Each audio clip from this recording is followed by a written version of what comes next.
Hi, my name is Jaden Smith, and I'd like to welcome you to the Nipomo Flutes Flute Shop. The question I'm asked more than anything else is, how do you make your flutes? My flutes all start with a basic flute blank that's cut from some of the wood that we carry in stock or obtain. The flute blanks are cut to the approximate length of the flute, as well as the width. They are then run through a thickness planer to make sure that they're smooth on all sides. From there, we take them to the router table and we route out what will become the bore of the flutes.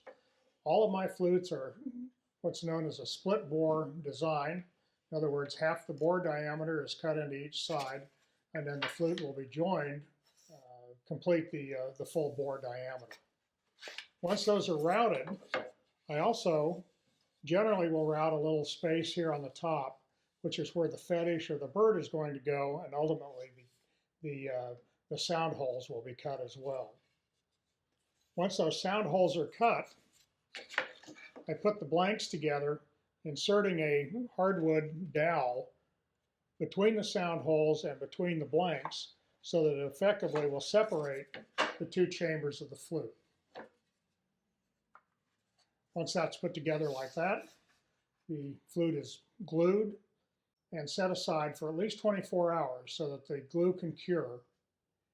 Once that glue has cured, we move it over here to the lathe in order to do the shaping of the flute.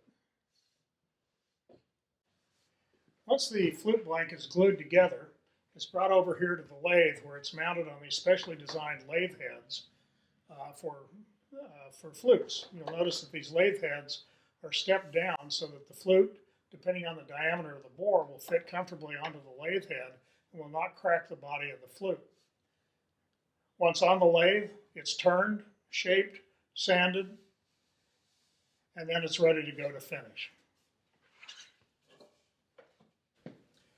So once the flute is fully shaped on the lathe, the flute is sealed with either polyurethane or an oil type finish, and then set aside for a couple of days in order for that finish to really set in and really solidify.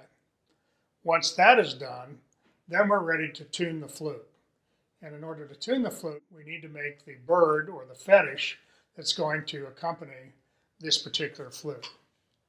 Now, the fetish can be a number of different things. It could be a carved animal. It could be just a curved fetish. It could be any one of a number of different designs. And that just becomes a matter of the artistic process in making these.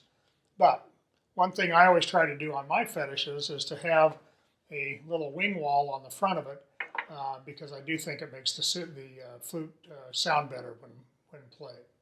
Once that fetish is made, it's paired up with the flute itself.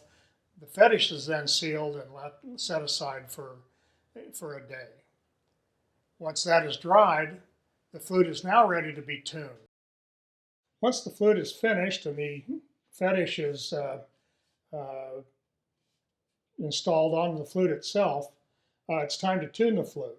Now, the tuning holes on the flutes are all determined by the size of the flute, the diameter of the bore, and each tuning method is a mathematical equation that you go through in order to put the holes in the precise location they need to be in order for the flute to play the scale that it's intended for.